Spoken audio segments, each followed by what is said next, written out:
Imagine you're living hundreds of thousands of years ago. There are no cities, no police, no laws, no prisons, just a small group of humans trying to survive another day.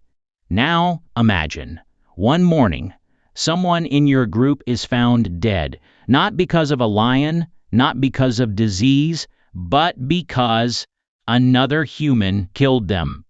It raises one chilling question. What was humanity's first murder? The truth is, we'll probably never know. No one recorded it.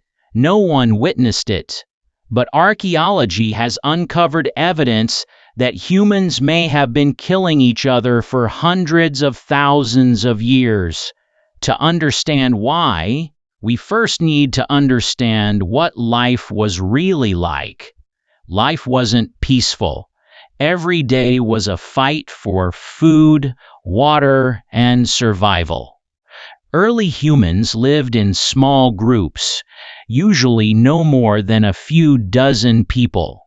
They hunted together, raised children together, protected each other, but living so closely also created conflict, arguments, jealousy, competition.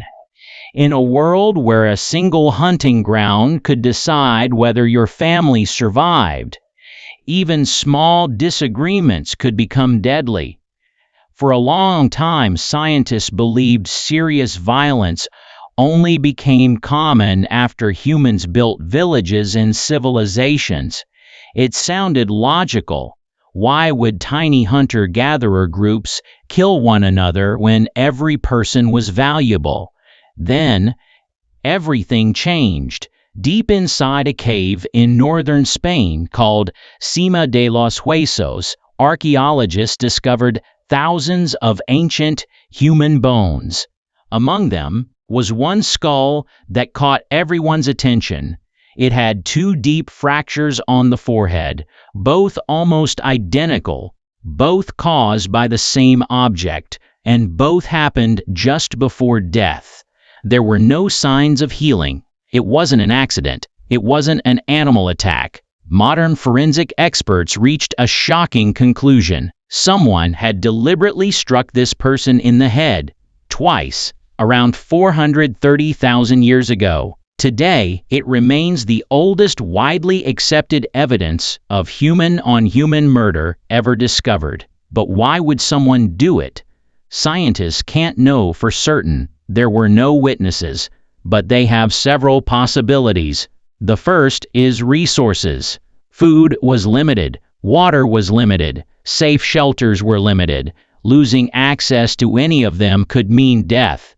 Another possibility is territory.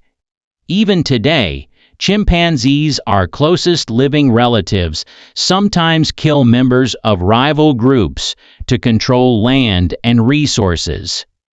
Violent behavior didn't begin with modern humans. It may have much older evolutionary roots.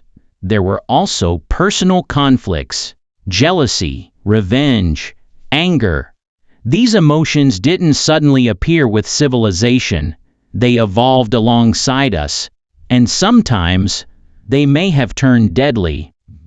But here's something even more fascinating. Just because this is the oldest murder we've found doesn't mean it was the first. Most ancient bodies never became fossils.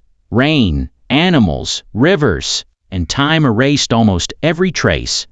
Countless lives and countless deaths disappeared forever. The oldest evidence is simply the oldest evidence that survived. So, what was humanity's first murder? We'll probably never know. But this discovery reveals something important. Violence has been part of the human story for a very long time. Yet, it was never the whole story. The same humans capable of killing also cared for injured family members, shared food, protected children, worked together. If murder had been the rule, our species would never have survived. The reason humanity still exists isn't because our ancestors were the strongest killers. It's because most of the time, they chose cooperation over violence.